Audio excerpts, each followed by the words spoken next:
السلام عليكم خوتي ومرحبا بكم في فيديو جديد. معكم مستر كايزي ديزاد. الفيديو تاع اليوم غادي نعرفوا مع بعض مواعيد مباريات المنتخب الوطني الجزائري في كاس العالم، ماشي غير مباراة الارجنتين، من مباريات في ثلاثه.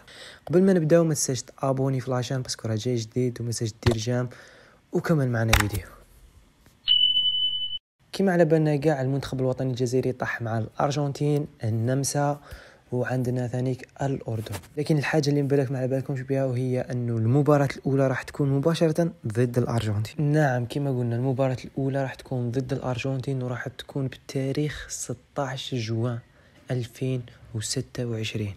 يخص ثاني مباراة راح تكون ضد المنتخب الشقيق الأردني، راح تكون بتاريخ 22 جوان. هذه المباراة راح تكون جد مهمة للمنتخب الوطني الجزائري، حيث راح تكون هذه النقاط هي اللي غادي تأكد لنا إذا تأهلوا أو لا.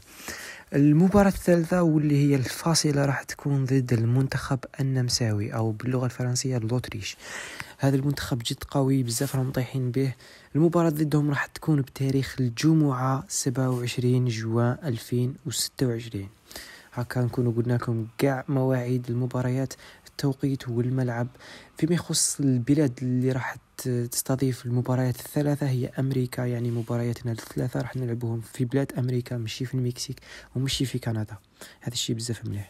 وفيما يخص افتتاح الدورة ككل، يعني كاس عالم 2026 راح تبدأ بتاريخ 11 جوان 2026.